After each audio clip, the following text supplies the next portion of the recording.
Hello guys, आप सभी का अपना यूट्यूब चैनल उड़ान एजुकेशन प्लेटफॉर्म पे बहुत बहुत स्वागत है। तो आज का वीडियो में हम देखेंगे बिहार पुलिस का इंपॉर्टेंट क्वेश्चन जो कि एग्जाम में बार बार पूछा जाता है। तो चलिए आइए हम कुछ साइंस का क्वेश्चन को डिस्कस करते हैं।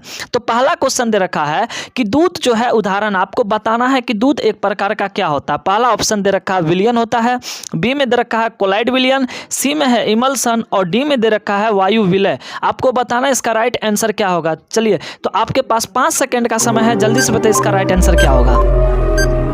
जी बिल्कुल बता दें, इसका राइट आंसर हो जाएगा will be option number C emulsion. तो याद रखिएगा, दूध एक प्रकार का जो विलियन का टाइप होता है वो इमल्सन होता है। देखिए, इमल्सन का हिंदी होता है पायस। तो कई बार पूछा जाता है कि दूध एक प्रकार का क्या होता है, तो पायस रहता तो पायस में टिक लगाते। यहाँ पायस का इंग्लिश नेम दे रखा है इमल्सन। तो याद रखिएगा, आपका अगर पूछा जाए कि दूध क्या है तो पायस और इमल्सन दोनों याद रखिएगा। तो इसका राइट आंसर हो जाएगा सी इमल्सन। ठीक है, चलिए आइए दूसरा क्वेश्चन देखते हैं।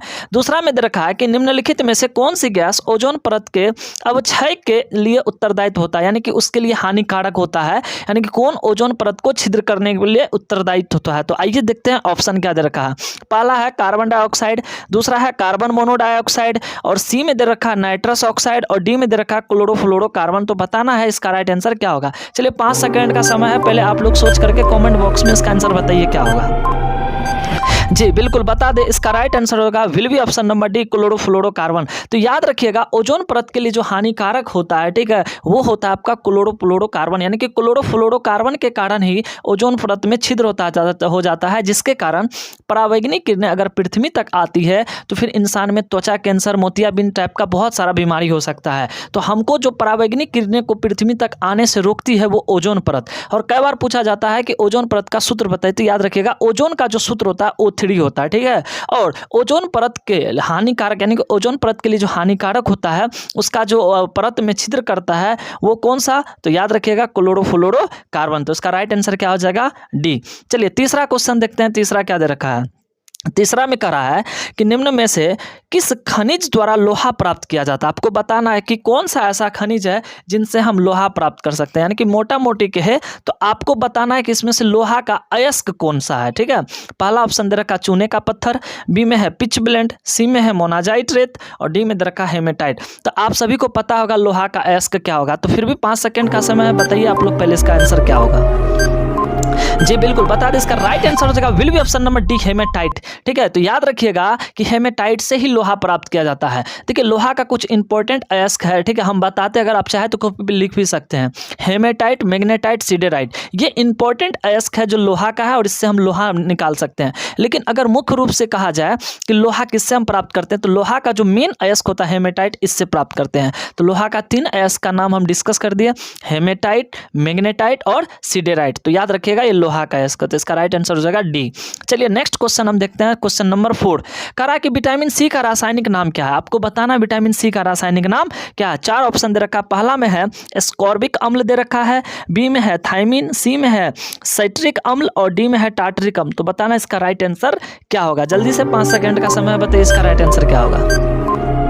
जी बिल्कुल बता दें, इसका राइट आंसर हो जाएगा will be option number A ascorbic अम्ल। तो याद रखिएगा, विटामिन सी का रासायनिक नाम अगर आपसे पूछा जाए तो अस्कॉर्बिक अम्ल होता है। एक चीज और बताते हैं, कई बार पूछता है कि कौन सा विटामिन होता है जो जल के अंदर घुलता है। तो याद रखिएगा BC। इसको कैसे याद रखिएगा, तो ऐसे रखिएगा, गई भैंस पानी में, गई भैंस, भैंस से याद रखिएगा BC, भैंस से क्या याद रखिएगा B और C। तो BC जो होता है वो जल में घुलनशील होता है। इसके अलावा जो विटामिन होता है वो वसा में घुलता है। ठीक है, जैसे के ये आपका वसा में घुलने वाला विटामिन है। ठीक है, डी वसा में घुलने वाला विटामिन सिर्फ बी और सी है जो जल में घुलता है। और सी का रासायनिक नाम पूछेगा तो कहिएगा अस्कॉर्बिक अम्ल। ठीक है, तो इसका राइट आंसर ए हो जाएगा।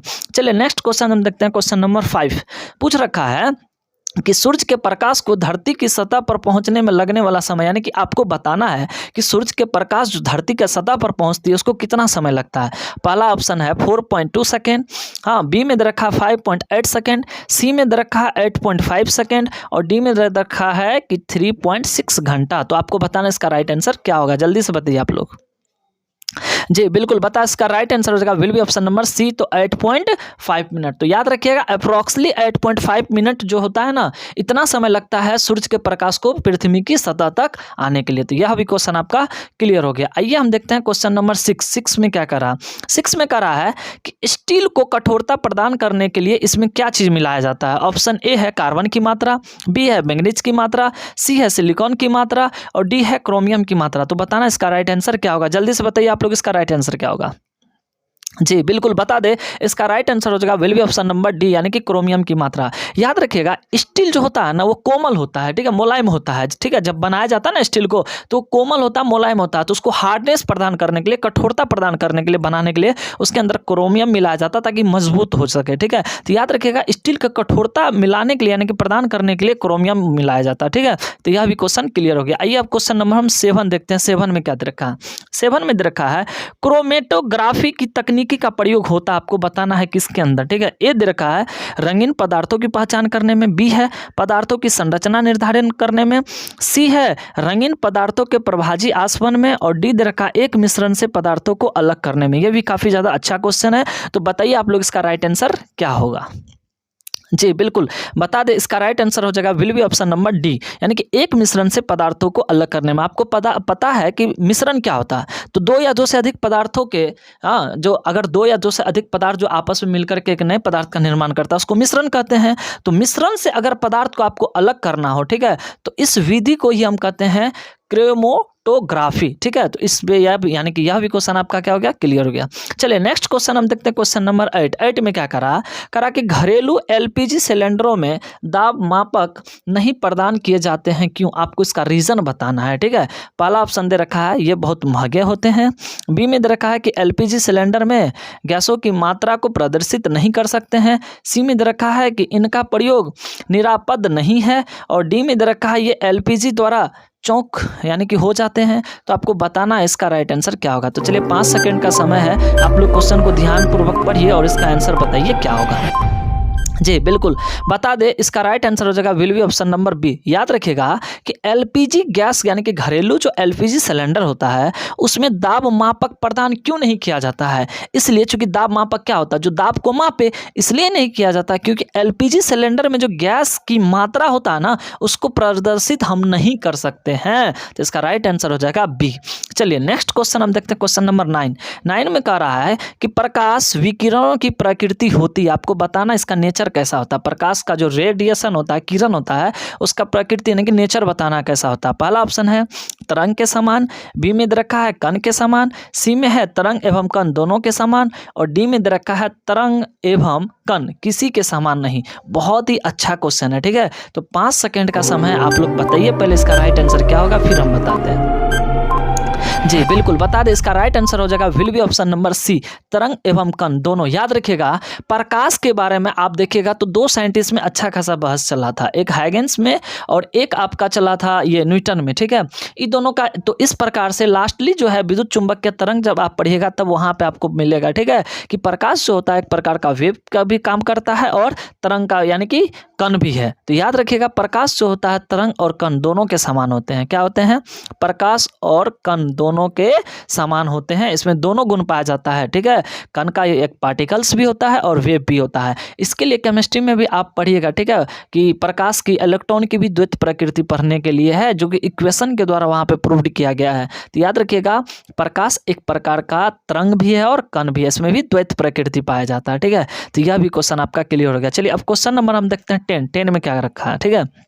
कह रहा है कि सूर्य पर ऊर्जा का निर्माण होता, आपको बताना है कैसे। ये भी काफी ज्यादा इंपॉर्टेंट क्वेश्चन है। पहला ऑप्शन है नाभिकीय विखंडन द्वारा, बी में है नाभिकीय संलयन द्वारा, सी में है ऑक्सीकरण अभिक्रिया द्वारा और डी में है अवकरण अभिक्रिया द्वारा। तो बताना इसका राइट आंसर क्या होगा।